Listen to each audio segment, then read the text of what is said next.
नमस्ते विद्यार्थी मित्रों, I am Praveen Patel from Karve high school Mehsana. Dear students, we are learning different topics of English by the medium of YouTube. વિદ્યાર્થી મિત્રો, યુટ્યુબના માધ્યમથી આપણે અંગ્રેજીમાં અલગ અલગ ભાગોને ભણી રહ્યા છીએ. આપણે ટેન્સીસ વિશે અભ્યાસ કરી રહ્યા છીએ. એમાં આપણે અગાઉ સિમ્પલ પ્રેઝન્ટ ટેન્સ અને સિમ્પલ પાસ્ટ ટેન્સ વિશે વાત કરી. આ વિડીયોમાં આપણે સિમ્પલ ફ્યુચર ટેન્સ વિશે વાત કરીશું. જો ટાઇટલ લખ્યું છે simple future tense and passive, એટલે કે સાદો ભવિષ્યકાળ અને એની કર્મની રચના. બરાબર, ધોરણ 11, 12, ધોરણ 10 આ બધામાં આ ટોપિક કામ લાગે એવો છે.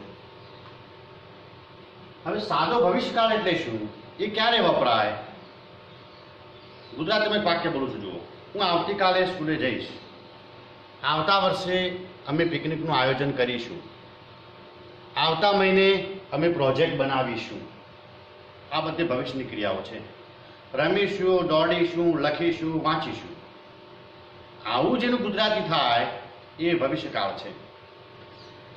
હવે વિદ્યાર્થી મિત્રો, ભવિષ્યકાળને અંગ્રેજીમાં બીજું નામ પણ આપેલું છે ઇનકમ્પ્લીટ ટેન્સ, અપૂર્ણકાળ. કેમ અપૂર્ણકાળ કયો? કેમ કે આમાં ક્રિયા પૂરી થતી નથી. રમીશું એટલે રમ્યા નથી હજુ. રમીશું એટલે રમવાનું બાકી છે, એટલે ક્રિયા અપૂર્ણ કે અધૂરી છે. તો એવી ક્રિયા દર્શાવવા માટે આ કાળ આવે છે.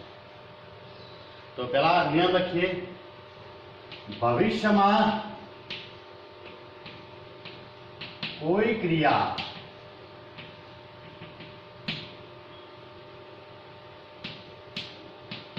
બનશે કે થશે તેવું દર્શાવવા માટે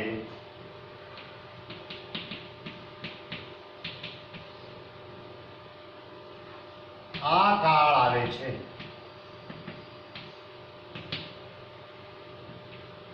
હવે દરેક કાળ બતાવતા શબ્દો હોય છે. જેમ વર્તમાન કાળ બતાવવા માટે ડેલી, સમટાઈમ્સ, ઓફન આવા શબ્દો છે.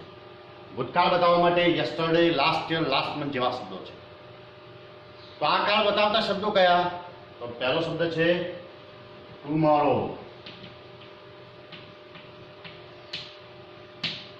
પછી બીજો શબ્દ next year, next month,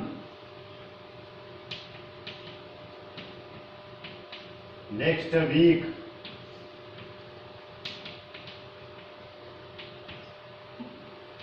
in coming time,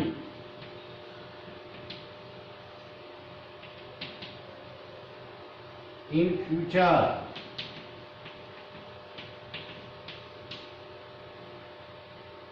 these words show future tense. આ શબ્દો ભવિષ્યકાળ બતાવે છે. ટુમોરો એટલે આવતીકાલે, નેક્સ્ટ યર એટલે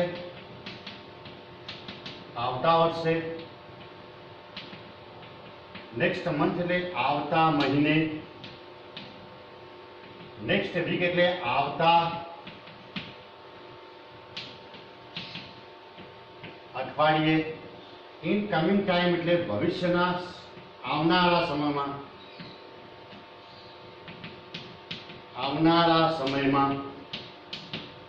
ઇન ફ્યુચર એટલે ભવિષ્યમાં, પછી ઇન 2050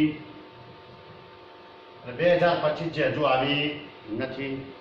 આ બધા શબ્દો ભવિષ્યકાળ બતાવે છે. હવે વિદ્યાર્થી મિત્રો, નિયમ પહેલા સમજી લો. ભવિષ્યમાં કોઈ ક્રિયા બનશે કે થશે તેવું દર્શાવવા માટે આ કાળ આવે છે. તો this tense shows the future action. The words indicating this tense are tomorrow એટલે આવતીકાલે, નેક્સ્ટ યર એટલે આવતા વર્ષે, નેક્સ્ટ મંથ એટલે આવતા મહિને, નેક્સ્ટ વીક એટલે આવતા અઠવાડિયે, ઇન કમિંગ ટાઈમ એટલે ભવિષ્યના આવનારા સમયમાં, ઇન ફ્યુચર એટલે ભવિષ્યમાં અથવા તો ભવિષ્યની કોઈ સાલ, અત્યારના પછીની 2-3 વર્ષ પછીની. તો 2050 બરાબર, 2025 આ બધા શબ્દો આ કાળ બતાવે છે. આવી ગયું વિદ્યાર્થી મિત્રો, બરાબર. હવે આપણે અલગ અલગ કાળની વાક્ય રચનાઓ આપણે સમજવાનો પ્રયત્ન કરીશું. આ કાળમાં 4 પ્રકારની વાક્ય રચનાઓ સમજીશું. કોઈ પણ કાળ હોય તમે પહેલી affirmative sentence, negative sentences, inversion questions અને WS ક્વેશ્ચન્સ, આવા 4 પ્રકાર આવે છે. તો આપણે અલગ અલગ એક વાક્યો સમજવાનો પ્રયાસ કરીશું.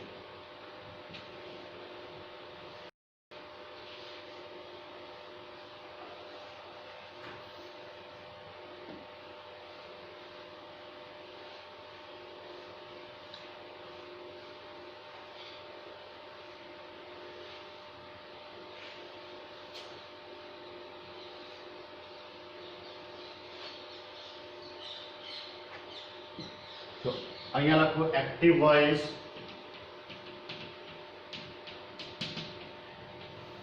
એટલે કે કર્તરી રચના,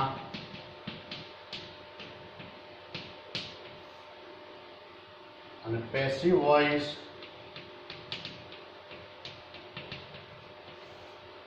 કર્મણી રચના.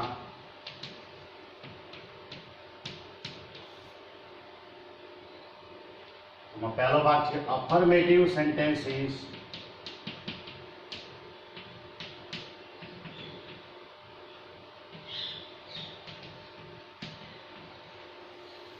એટલે કે વિધાન વાક્યો.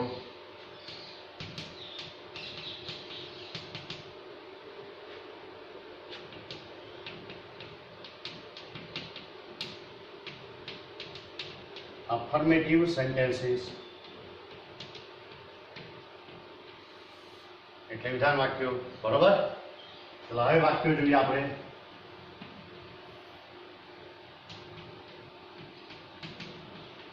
આઈ બ્લાઇન્ડ પ્રોજેક્ટ નેક્સ્ટ વીક, કૌંસમાં લખો મેક.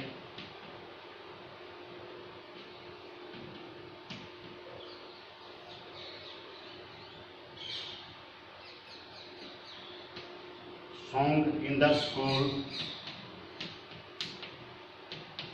tomorrow. કૌંસમાં sing.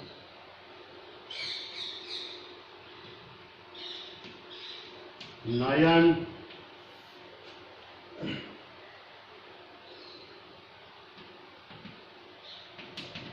English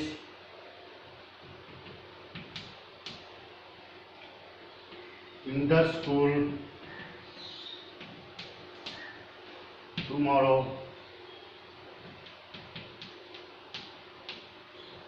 આટલા વાક્ય છે. હવે જો કોઈ પણ કાળ હોય તો પેલા કર્તા આવે, અંગ્રેજીમાં કર્તાને સબ્જેક્ટ કહેવાય. બીજા નંબરે વર્બ આવે, વર્બ એટલે ક્રિયાપદ. ત્રીજા નંબરે ઓબ્જેક્ટ આવે છે, ઓબ્જેક્ટ એટલે કર્મ. બરોબર.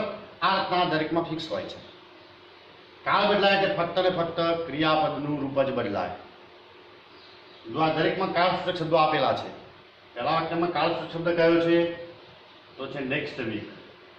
બીજા વાક્યમાં ટુમોરો, ત્રીજા વાક્યમાં પણ ટુમોરો. આ બધા શબ્દો ભવિષ્યકાળ બતાવે છે. આપણે જોયું તો વર્તમાન કાળમાં આપણે શું કરતા તો પહેલા કર્તા મૂકતા, પછી જો કર્તા જો પુરુષ વચન હોય તો ક્રિયાપદને એસ કે ઈએસ લગાડતા. દાખલા તરીકે આઈ મેક, તો આની જગ્યાએ હી હોય તો હી મેક્સ કરતા. ભૂતકાળમાં શું કરતા તો મેડ કરી દેતા, આઈ મેડ. તો આમાં શું થશે તો આની રચના છે પહેલો કર્તા આવે, પછી વિલ કે શેલ આવે, અને પછી મુખ્ય ક્રિયાપદ એમના એમ આવે. હવે વિલ ક્યારે આવે, શેલ ક્યારે આવે તો આઈ શેલ વી શેલ. બાકીના બધામાં વિલ. આઈ અને વી સાથે શેલ આવે, બાકીના બધામાં વિલ. હા, વિલ બધા માટે વાપરી શકો છો, પણ શેલ ફક્ત આઈ કે વી માટે વાપરી શકાય છે. ખ્યાલ આવ્યો? તો જો આવું થશે, I shall make project next week. હું આવતા અઠવાડિયે પ્રોજેક્ટ બનાવીશ. They will sing a song in the school tomorrow. Nayan will speak English in the school tomorrow. નયન આવતીકાલે અંગ્રેજી સ્કૂલમાં બોલશે. બરોબર. આ રીતે બનશે. ચલો હવે એને પેસિવ બનાવીએ. પેસિવ એટલે કર્મની રચના. કર્તરીમાં કર્તા મુખ્ય હોય છે, કર્મણીમાં કર્મ મુખ્ય હોય છે. હું પત્ર લખીશ, આ કર્તાની થઈ, પણ મારા વાળે પત્ર લખાશે એ કર્મણી થઈ. તો આનું પેસિવ બનાવો તો કર્મને આગળ લાવવું પડે. તો કર્મ કયું છે? પ્રોજેક્ટ. એને કર્તા સ્થાને આગળ મૂકો. પ્રોજેક્ટ. પછી આઈ સાથે સેલ આવે, પણ પ્રોજેક્ટ સાથે સેલ ના આવે. શું આવે? વિલ આવે. પછી will, cell, can, food, May, might આવા બધા શબ્દો હોય ને, અંગ્રેજીમાં આને મોડલ ઓક્ઝિલરીઝ કહેવાય. વિલ, સેલ, કેન, કુડ આ બધા શબ્દો એનું પેસિવ બનાવી. તેના પછી તરત જ બી આવે. બીના રૂપો તો મૂકવા જ પડે. વર્તમાન કાળમાં એવી જ આવે, ભૂતકાળમાં વોઝ વેલ આવે, આમાં બી આવશે. તો પ્રોજેક્ટ વિલ બી. પછી મેક નું ભૂતકૃદંત મેડ થઈ જશે. ક્રિયાપદનું ભૂતકૃદંત આવે. જેવું ભૂતકૃદંત રૂપ પૂરું થાય એવું સીધું બાય મૂકવું. બાય. પછી આની કર્મ વિભક્તિ મૂકવાની છે. આઈની કર્મ વિભક્તિ શું થાય? મી. આઈની મી, યુનું યુ, હીની હિમ, સીની હર, ઇટની ઇટ, વીની અસ, ધેની ધેમ એ આપણે આગળ લખાવી. By me next week. બરાબર? Project will be made by me next week. ચલો બીજું વાક્ય જોઈએ. એમાં કર્મ કયું છે? તો મેં તમને આવું કહ્યું હતું કે ઇન, ઓન, અંડર પછી કર્મ હોતું નથી. ક્રિયાપદ પછી પહેલો શબ્દ આવે કર્મ ગણાય. હા, જો ઓફ હોય તો આખું કર્મ આવે. એ સોંગ ઓફ ફિલ્મ તો આખું કર્મ બને, પણ ઓફ નથી તો આ એક જ આવે. એ સોંગને આગળ મૂકો. એ સોંગ, અહીંયા એ સોંગ મૂકી દીધું. પછી વિલ એમના એમ. વિલ પછી સીધું બી મૂકો. એ સોંગ વિલ બી. સિંગ નું ભૂતકૃદંત શું થઈ જાય? તો સિંગ, સેંગ, સંગ. સિંગ, સેંગ, સંગ. રિંગ, રેંગ, રંગ. વિલ બી સંગ. પછી બાય. અને તેની કર્મ વિભક્તિ ધેમ. મેં આ કહ્યું ને, આઈ નું મી, યુ નું યુ, ધી નું હિમ, સી નું હર, ઇટ નું ઇટ, વી નું અસ, ધે નું them. By them in the school tomorrow. હવે જો ત્રીજું વાક્ય, કર્મ કયું છે? ઇંગ્લિશ. એને આગળ મૂકી દો. પછી વિલ એમના એમ. પછી બી, સ્પીક નું ભૂતકૃદંત સ્પોકન. પછી બાય. હવે અહીંયા આગળ નામ છે તો નામ એમને એમ રહેશે. By Nayan in the school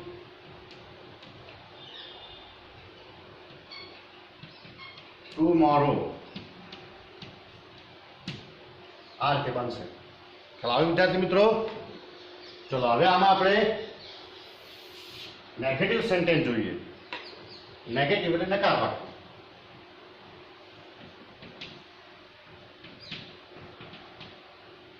negative sentences.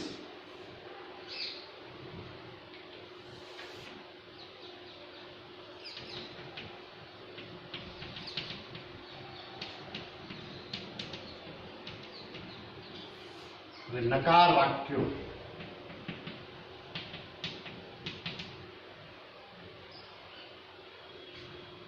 આપણે બે જ વાક્યો શીખીશું નકારનું. આપણે વર્તમાન કાળમાં શું કરતા? ડુ નોટ કે ડઝ નોટ મૂકતા. ભૂતકાળમાં ડીડ નોટ મૂકતા. આ બે જ કાળમાં ડુ નોટ, ડઝ નોટ કે ડીડ નોટની રામાયણ છે. બાકીના કાળમાં નેગેટિવ બનાવવા માટે એવું નથી, કેમ કે બાકીના બધા જ કાળમાં બે ક્રિયાપદો આવે છે. પહેલું ઓક્ઝિલરીઝ હોય, પછી મુખ્ય ક્રિયાપદ આવે. જેમાં આવા બે ક્રિયાપદો હોય ને, એમાં પહેલા ક્રિયાપદ પછી સીધું નોટ મૂકીને નકાર થઈ જાય. દાખલા તરીકે આઈ શેલ, તો આઈ શેલ નોટ આ નકાર થઈ ગયું. અને શેલ નોટ નું ટૂંકું રૂપ શાંત પણ મૂકી શકાય. I shall not make project next week. આવી ગયું વિદ્યાર્થી મિત્રો? હવે બીજું વાક્ય જોઈએ. દે પછી વિલ નોટ, અને વિલ નોટ નું ટૂંકું રૂપ વોન્ટ પણ આવે. આ રીતે they will not sing a song in the school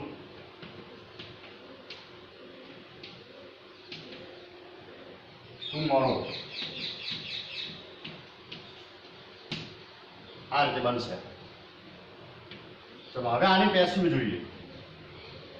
તો પેસિવમાં કર્મ આગળ આવશે. કર્મ કયું? પ્રોજેક્ટ. એની આગળ મૂકી દો. આના જેવું થશે જુઓ. આઈ સાથે સેલ આવે પણ પ્રોજેક્ટ સાથે સેલ આવે નહીં, વિલ આવે. પ્રોજેક્ટ વિલ નોટ, પછી બી આવું થયું જુઓ. Project will not be make નું મેડ, પછી બાય આઈ નું થઈ જશે મી નેક્સ્ટ વીક. આવ્યો? જો વિદ્યાર્થી મિત્રો આના પછી સીધું નોટ મૂકો એટલે આ થઈ જશે. Project will not be made by me next week. બીજું વાક્ય જોઈ લઈએ. કર્મ કયું છે? A song. એને આગળ મૂકો જેની જગ્યાએ એ સોંગ, પછી વિલ નોટ અને પછી બી મૂકવાનો. Will not be, a song will not be sing નું ભૂતગલ sung, પછી by તેનું શું થઈ જાય? them in the school tomorrow. આ રીતે બનશે. બરોબર? તો આપણે બે પ્રકાર શીખ્યા, અફર્મેટિવ અને નેગેટિવ. હવે કયો ભાગ આવશે? ઇન્વર્ઝન ક્વેશ્ચન્સ, એટલે કે ઉલટ પ્રશ્નો. એ ભાગ આવશે.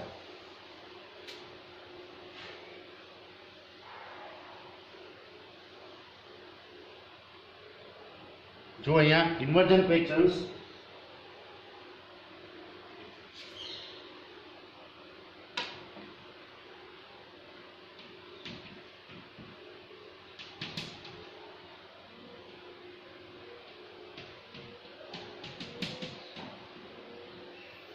એટલે કે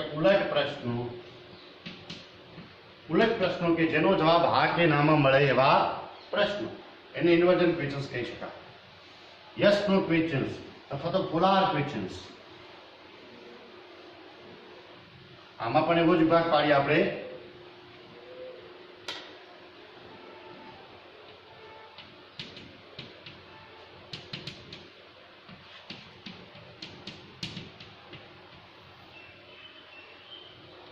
ચલો પહેલા વાક્યમાં આપણે ઇન્વર્ઝન ક્વેશ્ચન્સ બનાવ્યું. આપણે વર્તમાન કાળમાં શું કરતા? ડુ કે ડઝ આગળ મૂકતા. Do you go to school? Does he sing a song? આવું મૂકતા. ભૂતકાળમાં ડીડ મૂકતા. Did they play cricket? આમાં એવું આવતું નથી. આ બે જ કાળ છે, વર્તમાન કાળ અને ભૂતકાળ, જેમાં ડુ ડઝ કે ડીડ થી બધા ફેરફારો થાય છે. અને પેસિવ બને ત્યારે એમિઝાર વોઝવેર આવે છે. એમાં બાકીના બધા કાળમાં બે ક્રિયાપદો છે. તો જેમાં બે ક્રિયાપદો હોય એમાં પાછળનું ક્રિયાપદ આગળ મૂકવાનું અને ઇન્વર્ઝન બનાવવાનું. આઈ સનું શું થઈ જાય? shall I make project next week? શું આવતા અઠવાડિયે પ્રોજેક્ટ બનાવીશ? જવાબ આપો તો યસ. આઈ ની જગ્યાએ યુ થઈ જાય. આઈ કે વી થી પ્રશ્ન પૂછાય તો જવાબમાં યુ આવે. Yes you will, no you won't, આવો જવાબ થશે. બીજું વાક્ય જોઈએ. Will they, will they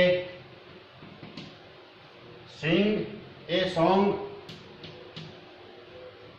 in the school tomorrow?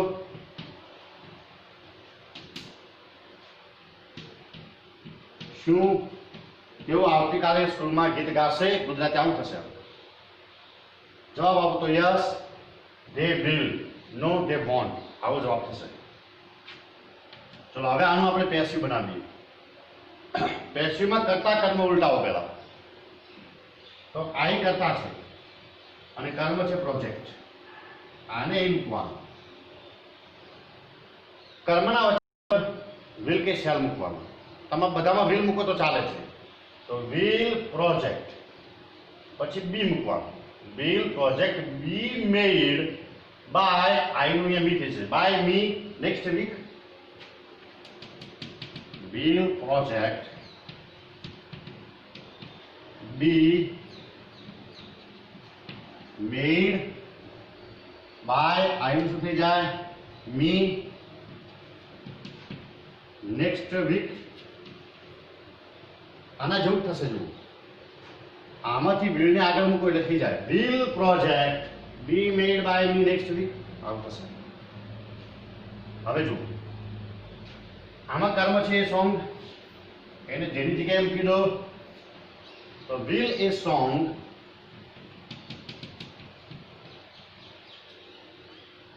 Will a song પછી બી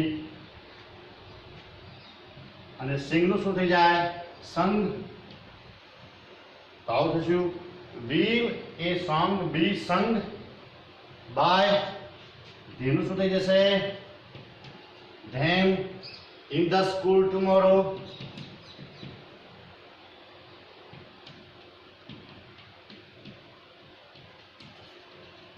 આવું થશે. આના જેવું છે. જુઓ વિલ આગળ મૂકી દો. આમાં will a song be sung by them in the school tomorrow.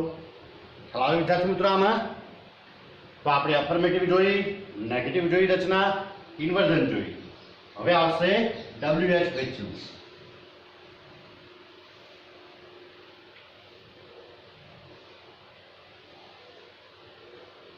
ખાલી વર્તમાન કાળ અને ભૂતકાળમાં જ એક્ટિવમાં બધા ફેરફારો ડુ ડસ કે ડીડ થી થાય છે. બાકીના કોઈ કાળમાં એવું આવતું નથી. બાકીના બધા જ કાળમાં બે રૂપો હોય ક્રિયાપદના.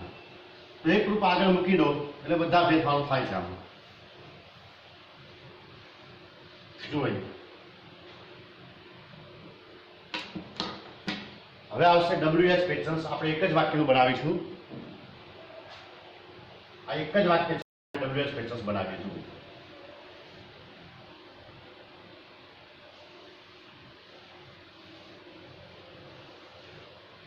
બીજું જે વાક્ય છે ને એમાં WH ક્વેશ્ચન્સ બનાવ્યા છે.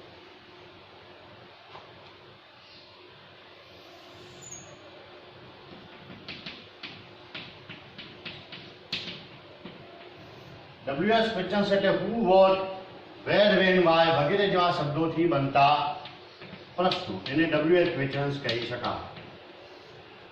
ચલો આ વાક્યમાં બનાવીએ આપણે WH ક્વેશ્ચન. આમાં નહીં, આમાં બનાવીએ. જો એમાં હુથી પ્રશ્ન બનાવો તો હુથી કેમ બને? સીધો કરતા નીકળી જાય. હુ વિલ, અહીંયા પણ હુથી બને તો હુ વિલ, હુ શેલ બે ચાલે. Who will sing a song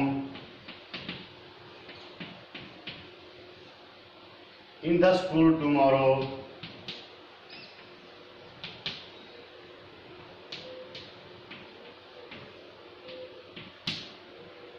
ચલો એમાં હવે વોટ થી બનાવીએ. આપણે વર્તમાન કાળમાં શું કરતા? હુ સિવાયની બધી રચનામાં ડુ કે ડઝ મૂકતા. વોટ ડઝ, વોટ ડુ એવું. ભૂતકાળમાં ડીડ મૂકતા. વોટ ડીડ એવું. બાકીના કોઈ કાળમાં એવું આવતું નથી. બાકીના બધા કાળમાં આ ક્રમ ઉલટાવવાનો.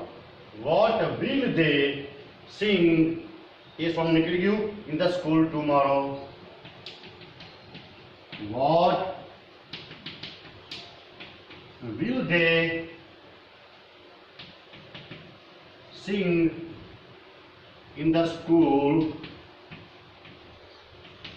ટુમોરો. હવે ત્રીજું વાક્ય બનાવીએ વેર થી. વેર એટલે ક્યાં? સ્થળ નીકળશે. સ્થળ કયું? In the school. એ નીકળી જશે. તો where will they sing a song tomorrow. Where will they sing a song tomorrow. પેનથી પણ બને, ટુમોરો નીકળી જાય. When will they sing a song school એવું બને. પણ ચાલશે. આટલા વાક્યમાં ખ્યાલ આવી જશે. હવે આની પેસી બનાવી છે તો આપણે આગળ પણ વાત કરી હતી કે હુ વાળી રચના હોય કોઈ પણ કાળની તો હુ નું બાય હુમ થઈ જાય. બાય હુમ હવે હું આવી રચનામાં કરતા નથી હોતો પણ કર્મ હોય છે, તો કર્મને આગળ લાવવાનું છે. કર્મ કયું? તો એ સોંગ. એને વિલ પછી સીધું મૂકો. હા, અહીંયા જો બધા સેલ હોય તો આના વચન મુજબ વિલ કે સેલમાં ફેરફાર કરવાનો. તો by whom will a song, by whom will a song, આવું થયું. by whom will a song પછી બી, ક્રિયાપદની આગળ બી આવે આમાં. by whom will a song બી, સિંગનું શું થઈ જાય? સંગ. હવે કયા શબ્દો વધ્યા? in the school tomorrow, in the school tomorrow. હવે બીજું વાક્ય કુંભાની રચનામાં કરતા નથી હોતો પણ કર્મ હોય છે, તો કર્મને આગળ લાવે. વટમાં કરતા હોય પણ કર્મ ના હોય તો કર્તાની પાછળ લઈ જાઓ. કરતા કયો? તો વિલ કે સેલ પછી જે શબ્દ છે કરતા છે, એને ક્રિયાપદની પાછળ અહીંયા મૂકવાનું છે અને આવું થશે. વોટ વિલ બી, ક્રિયાપદની આગળ બી આવે. Vote will be sung by them in the school tomorrow.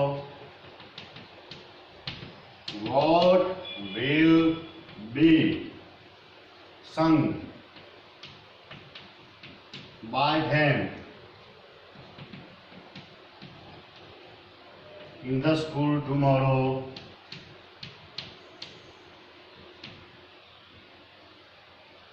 Uma કરતા, વટમાં કર્મ, આ બે ફેરફારો હતા. હું અને વટની જુદી પડે, બાકીની બધાની વેર વેન વાયની પેસિવ રચના એક જ જેવી થાય. કેમ કે બધામાં કર્મ ને કરતા બે હોય, તો બેને ઉલટાવો પેલા.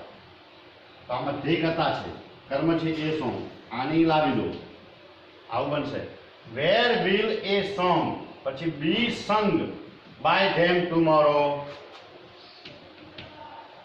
વેર વિલ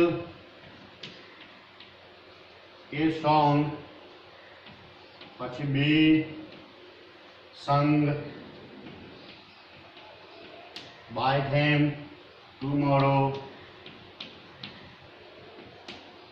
વેર વેર માની બધી એક જ છે. આવું થયું જુઓ. વેર પછી વિલ એ સોંગ બી સંગ, સિંગનું સંગ થઈ ગયું, પછી બાય ધેનું ધેમ ટુમોરો. આ રીતે બન્યું. તો આ વિદ્યાર્થી મિત્રો, તો આપણે ભવિષ્યકાળની 4 પ્રકારની રચના શીખ્યા: અફર્મેટિવ, નેગેટિવ, ઇન્વર્જન ક્વેશ્ચન્સ અને WH ક્વેશ્ચન્સ. ક્યાંય સમજણ ના પડે તો you can contact me. Thank you very much.